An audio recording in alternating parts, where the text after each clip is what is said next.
En Iowa vive una mujer a la que apuntaron con un arma de fuego, la amenazaron con un cuchillo, y una vez casi la matan a golpes. En ninguno de esos momentos sintió miedo. Ni un poco, ni por un segundo, en toda su vida. Pero en 2013, un grupo de científicos encontró la única cosa en el mundo capaz de aterrorizarla. Y no fue ninguna amenaza que pudiera ver, tocar o escuchar. En las publicaciones científicas la conocen solo por sus iniciales, SM, para proteger su identidad real. Nació con una enfermedad genética rarísima, el síndrome de Urbach-Wiete. Esa enfermedad, con los años, calcificó por completo dos estructuras diminutas en el centro de su cerebro, las amígdalas. En casi cualquier persona, son justo las que se encienden cuando algo asusta. En SM, esas dos amígdalas terminaron convertidas, literalmente, en tejido calcáreo endurecido. Ya no queda ahí nada que pueda encenderse. Esa alarma existe por una razón evolutiva simple: frente a un depredador o un golpe, el cuerpo necesita reaccionar en una fracción de segundo, mucho antes de que la parte consciente del cerebro termine de entender qué está pasando. El síndrome de Urbach-Wiete es tan raro que la ciencia registró apenas unos 500 casos en todo el mundo desde que se describió por primera vez, en 1929. La primera señal casi nunca es el cerebro. En la mayoría de los bebés que lo padecen, la enfermedad empieza dejando la voz ronca desde los primeros meses de vida, mucho antes de que nadie sospeche lo que está pasando por dentro. En SM el diagnóstico llegó recién en la adultez, cuando los médicos conectaron esos síntomas antiguos con algo mucho más profundo: dos amígdalas cerebrales que llevaban años calcificándose en silencio. Desde los años 90, un equipo de neurocientíficos de la Universidad de Iowa la estudia, con su permiso, en uno de los casos mejor documentados de toda la neurociencia moderna. Lo que vuelve a SM tan valiosa para la ciencia no es solo la ausencia de miedo, es que su daño cerebral quedó aislado casi por completo en la amígdala, sin afectar apenas ninguna otra zona. En humanos, eso es extremadamente difícil de encontrar.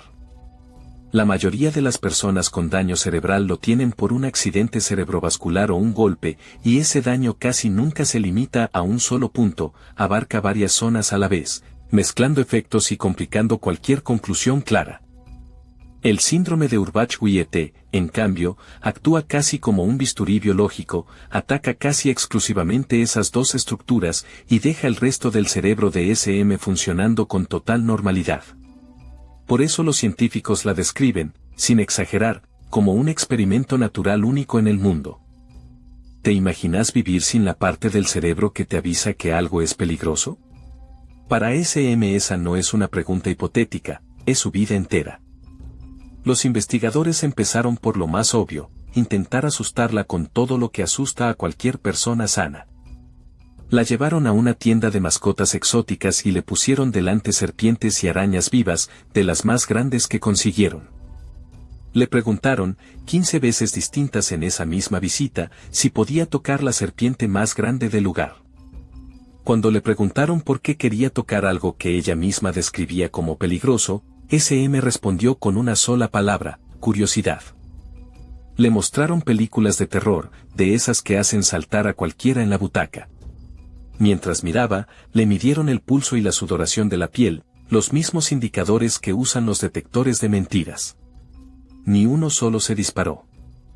Una noche de Halloween la llevaron a recorrer el sanatorio Waverly Hills, en Kentucky, un edificio que varias listas internacionales señalan entre los más embrujados del mundo. Actores disfrazados de monstruos saltaban desde la oscuridad para asustar a los visitantes. A SM no solo no la asustaron, en un momento se acercó ella misma a agarrar a uno, solo para ver qué era. Durante un tiempo, un equipo del mismo laboratorio le pidió además llevar un registro diario, anotando cualquier momento del día a día en el que sintiera miedo real. En todo ese periodo no anotó ni uno solo. Y esa no fue, ni de cerca, la parte más inquietante de su historia. Porque lejos del laboratorio, en su vida real, a SM la apuntaron con un arma de fuego. También la amenazaron con un cuchillo, en otro episodio completamente distinto. Sobrevivió, además, a un episodio de violencia doméstica que estuvo cerca de matarla. Y recibió, más de una vez, amenazas de muerte explícitas, dichas directamente a la cara. En cada prueba de laboratorio le pedían calificar su propio miedo en una escala del 0 al 10. Frente a serpientes, arañas, películas de terror y hasta la casa embrujada, jamás marcó más que el número más bajo de esa escala. En cada una de esas situaciones, según su propio relato a los investigadores, no sintió miedo. Contaba lo ocurrido con la misma calma con la que describiría un trámite cualquiera.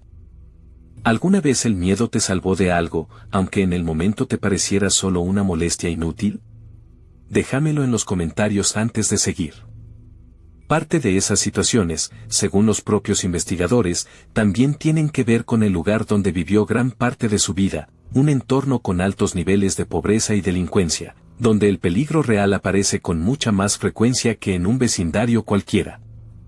Para los científicos, esa ausencia total de miedo no era ningún superpoder.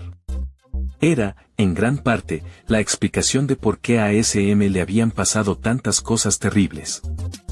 Sin la alarma que la mayoría siente frente a un peligro que se acerca, a SM le costaba muchísimo más detectarlo a tiempo o aprender a evitar las situaciones que ya la habían lastimado antes. Durante casi 20 años, los investigadores creyeron que ya sabían todo lo importante sobre el cerebro de SM. Se equivocaban.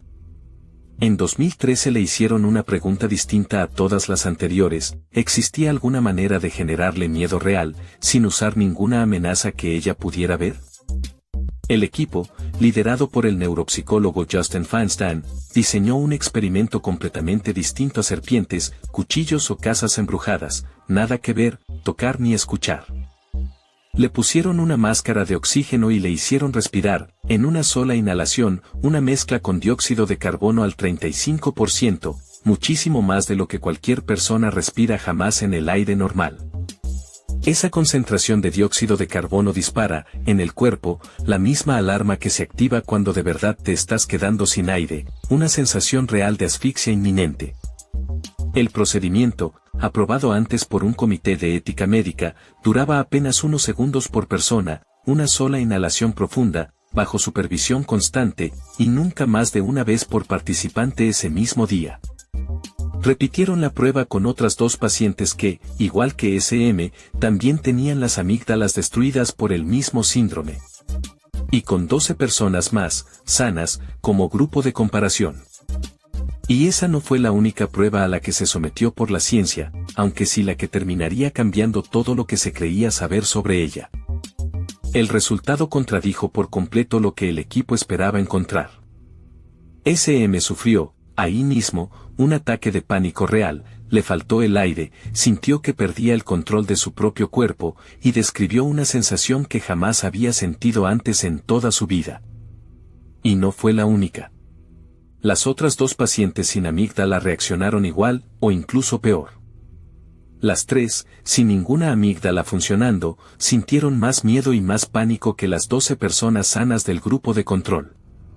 Esto rompió una idea que la neurociencia daba casi por segura desde hacía décadas, que la amígdala era, literalmente, el centro del miedo dentro del cerebro humano. Si SM podía vivir sin miedo frente a un arma, un cuchillo o una amenaza de muerte, pero si sentía pánico real al quedarse sin aire, entonces esos 2 tipos de miedo tenían que nacer en lugares distintos del cerebro. El miedo frente a un peligro que ves, como una serpiente o un agresor, sí parece necesitar la amígdala. El miedo frente a un peligro que sentís desde adentro de tu propio cuerpo, como no poder respirar, usa un camino todavía no identificado del todo. ¿Vos crees que ese miedo interno, el de no poder respirar, es más fuerte que el miedo a algo que ves venir de afuera? Contame qué pensás antes de que sigamos. Para SM, ese experimento fue el primer miedo real y verificable de toda su vida adulta, no un arma, no un cuchillo, no una amenaza de muerte, sino un simple aire distinto entrando a sus pulmones. Ese hallazgo no se quedó encerrado en el caso de SM, hoy ayuda a entender los ataques de pánico de millones de personas que sí tienen la amígdala intacta, y que igual sienten pánico real frente a la sola sensación de quedarse sin aire. Hoy sigue colaborando con los investigadores de Iowa, consciente de que su caso, más que ningún otro, ayudó a separar 2 ideas que la ciencia había confundido durante años: el miedo que te protege de lo que ves, y el miedo que te avisa que algo anda mal por dentro.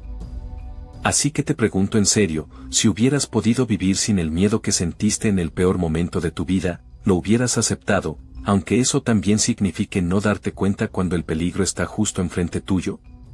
Contame tu respuesta en los comentarios, de verdad quiero leerla. Si te enganchó esta historia, Síndrome de la mano ajena, el trastorno neurológico real, documentado desde 1908, que ya tenés en el canal, te va a interesar todavía más. Y si te interesan los casos reales donde la ciencia todavía está descubriendo los límites del cuerpo y la mente humana, suscríbete al canal, acá subimos una historia nueva como esta todo el tiempo.